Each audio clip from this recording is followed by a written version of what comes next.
Alright guys, welcome back to my channel. Today what we're going to be doing is getting ready for trenching.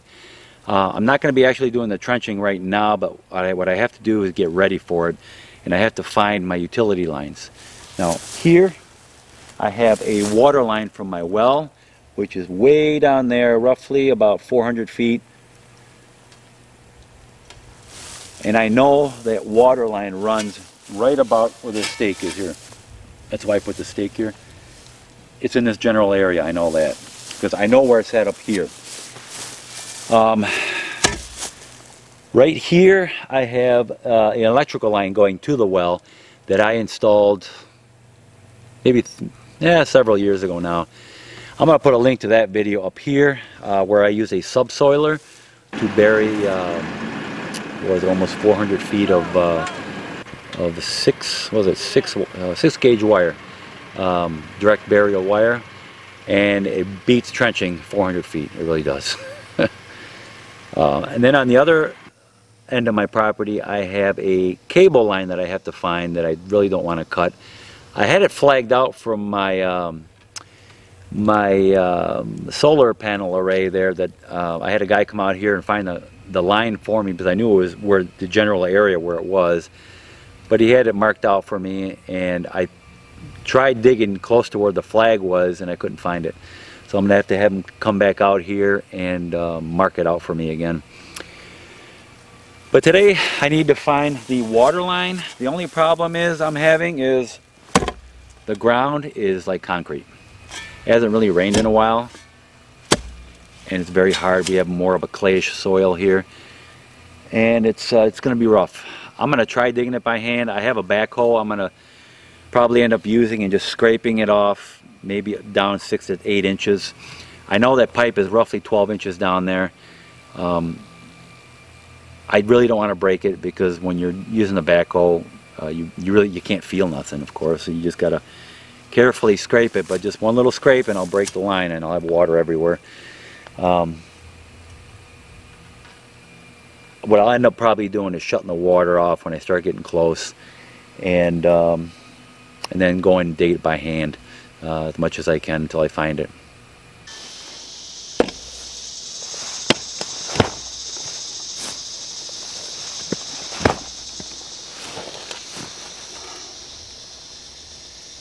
That's it.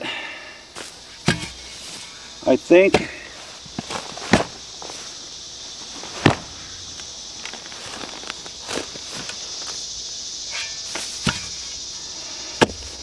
I think I'm going to get the backhoe.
around it.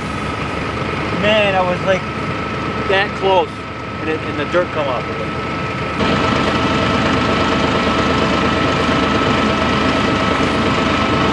That's awesome, because now I can dig all around here without worry, because now I know where the pipe's at.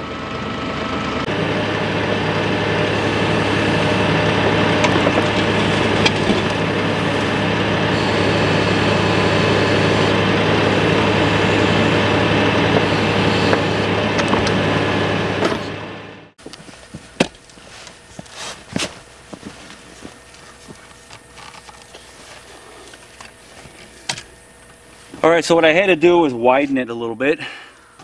Now I got to dig underneath the pipe, just a few inches. Clean the pipe up real good. And then, this here, this is not a musical instrument, okay? This doohickey here, what I'm going to do is I'm going to cut this line here and put this piece in it, okay? This will run to my house.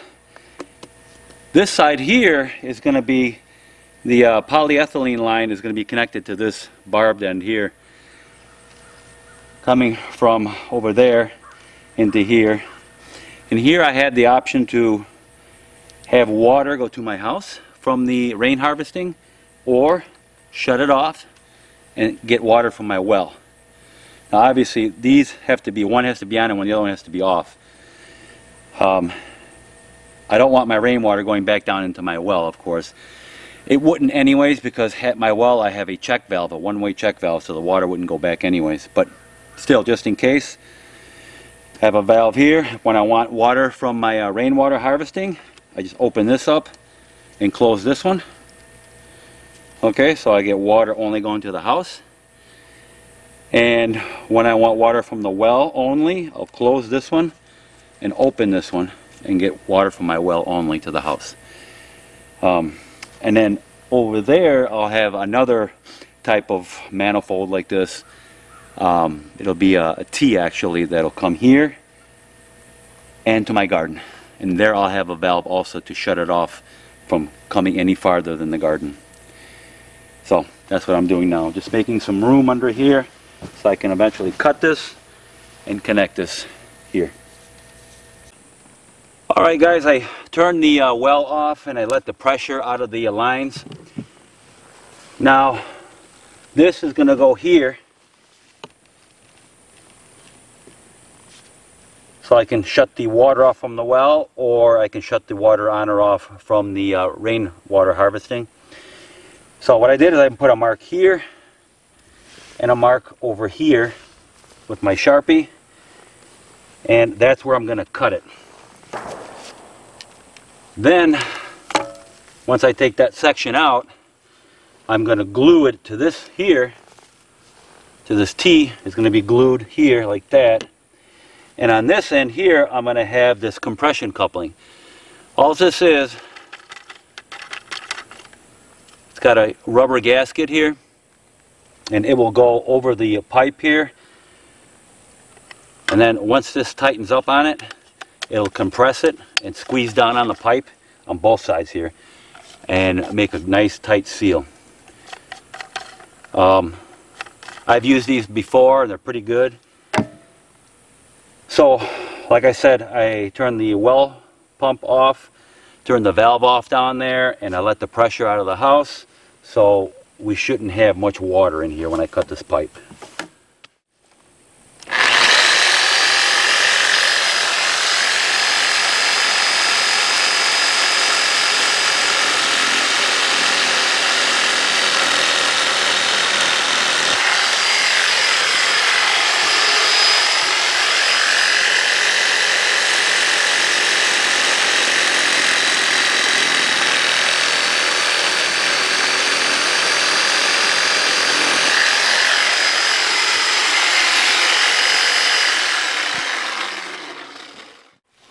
Alright, so I have it here. It's at a very slow trickle, or just a couple of drops coming out. We don't want to get this wet. So what I need to do is put the primer on. And I'll put it on here first.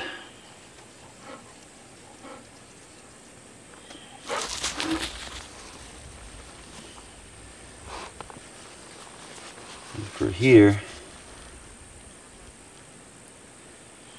I gotta get that water to stop.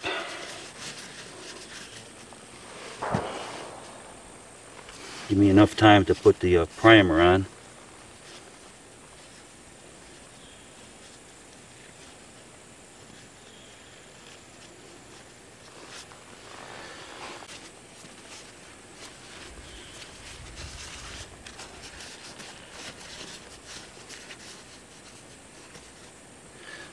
That'll keep the water from coming out.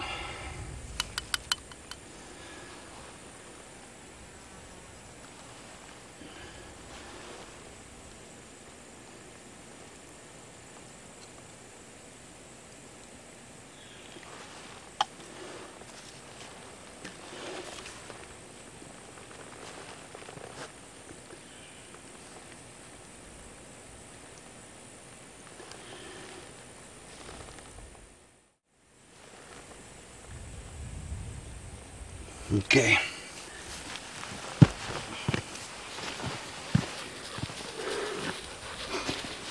Now, I'm not sure if I have enough room here to put this on. What you're supposed to do, see, well, that goes on like that, then this, and you should be able to slip this on.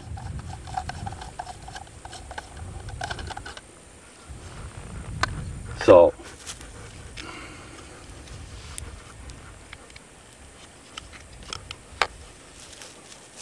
if I can get that gasket out of there.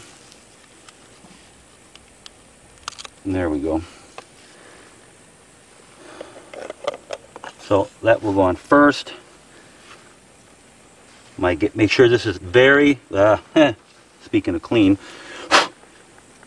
this has to be very, very clean. Okay?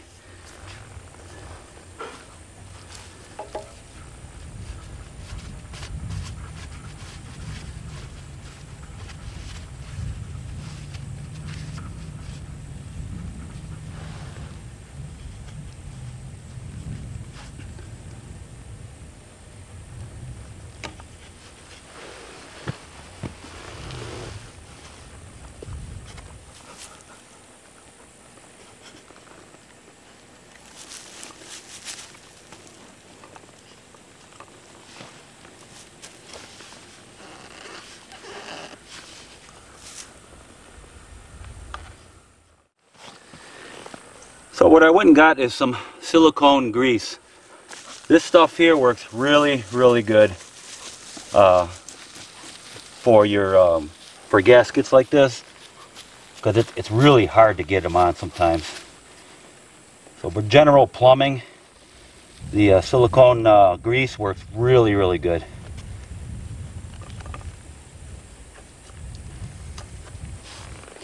But the idea here is to get this on. So I'm going to have to cut a little more off of here, which is not a big deal. So I'll end up cutting about 1 more inch. That should do it. And in the future, if I have to change it, it's no big deal. I can just unscrew this, take this out, and then and change it.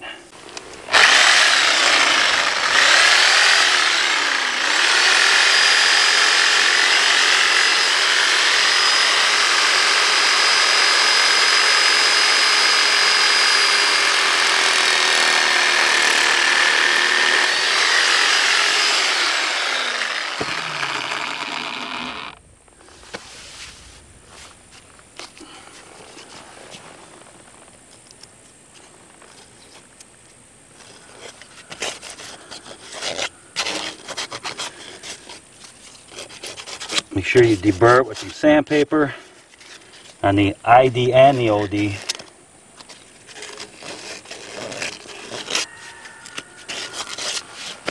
Okay.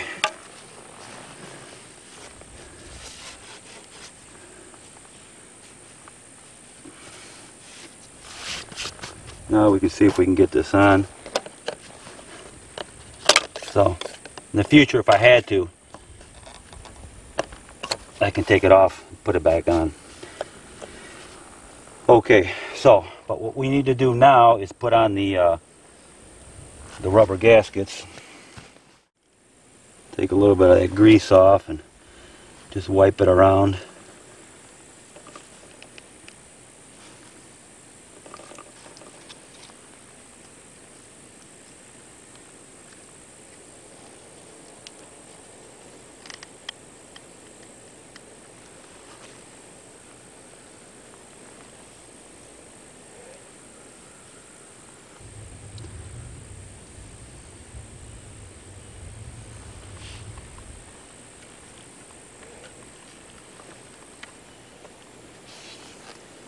That's much better.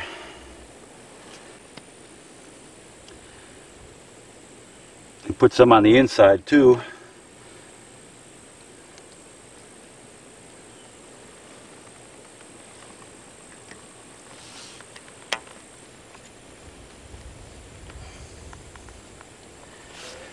All right.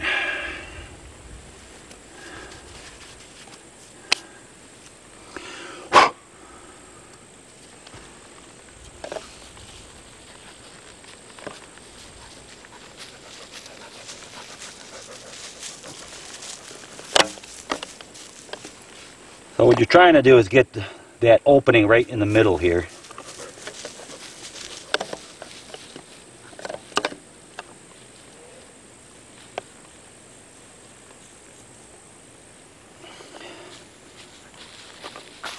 And then bring your gaskets together and then tighten them up.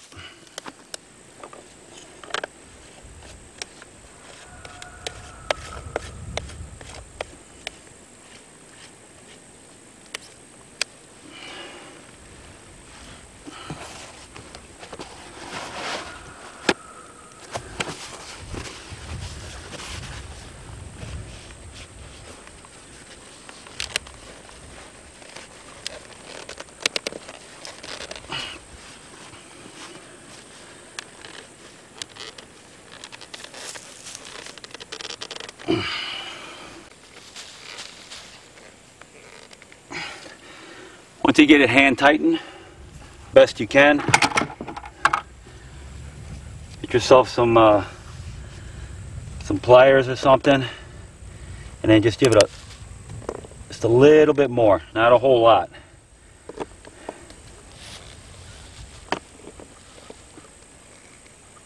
Okay.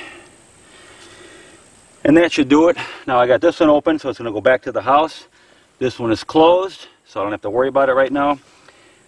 So we should be all set. So I'm going to go turn the water back on and check for leaks here.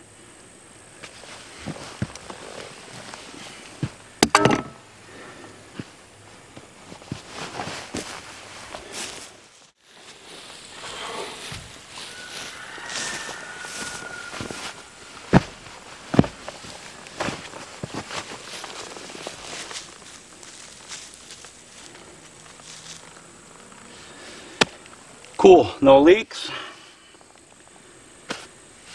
We are all set here. What I'm going to do is I'm going to put this cover box on here so I can access this valve and repair this if I have to in the future. Then I have another one here that will eventually go here, but I got to build this up a little bit here. I got to put some blocks under here, build this up to ground level. I couldn't find any taller ones, but these are nice because then you can take this off and then access your valves and all that stuff. So this is going on later.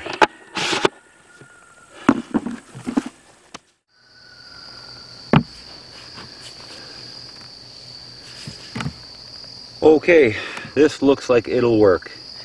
I had to raise it up with these blocks here because the pipe is much deeper than these boxes here. But this should work. I've done this also in another area, same deal. I had to put blocks underneath there, and it's been 3 years and it's fine. So that's pretty much it, guys. That's how you would tie into an existing line, or if you needed to make a repair, you can use those compression couplings. They're great for repairs also. Same principle is tying into an existing line. Alright guys, so thank you for watching. Please like, subscribe to my channel, and I will see you guys in my next video.